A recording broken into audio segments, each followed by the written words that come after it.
Welcome back. We're going to be talking about the apical 4 chamber again, but we're going to see 3 examples of a severely reduced left ventricular EF. So let's go ahead and get started. So back to our binary questions. First question we have there is the left ventricular function normal? And we're going to answer no, and then we're going to say, okay, well, is that left ventricular function severely depressed? Right now, as you start out with basic ultrasound, knowing normal and severely reduced are probably what you need to start with. Eventually, you'll be able to tell, looking at them, if there's mild to moderate, but severely reduced is clearly what we want to know right now. So when we look at these examples, let's go ahead and refer to the little diagram up in the corner for our anatomy. And we can see our chambers. We can see this left ventricular function, or left ventricle. We have the inner walls. We can really see that that chamber is not really collapsing down much, and this function's poor. So we can tell that just from looking at it. Secondarily, we can look at this mitral valve, and because that ventricle is dilated and not getting rid of a lot of the of what it receives, it's not able to fill much more. So that anterior mitral valve leaflet is not able to move forward and slap up against this wall like we've seen in others, and like we'll talk about in the PSS lecture.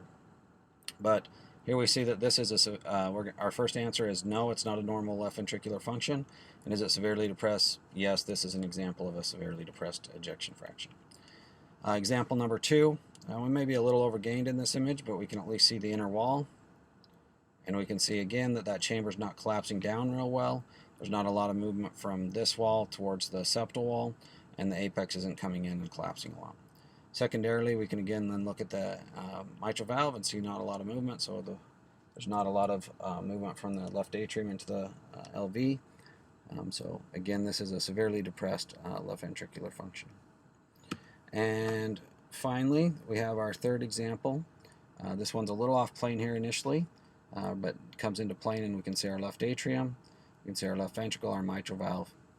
Here we can see again that this chamber right here, this inner wall, is not collapsing well towards each other. It's not got a good contraction, and can determine that this function is abnormal and severely depressed. A couple things, pitfalls that I see on this is when I look at novice users, they will look at this view and they'll underestimate because it's a little bit different than our other views, than our short axis on the peristernal, and it's just a little harder to estimate the EF. I will say notoriously novice users underestimate the ejection fraction, so just kind of take a second, pause, and think back to these examples and see, does it look like our normals that we saw in another video, or is it severely depressed like these? Additionally, sometimes tachycardia, people can misinterpret that. If their ejection fraction's severely reduced but they're fast, they misinterpret the rate as contraction, and those are two different things.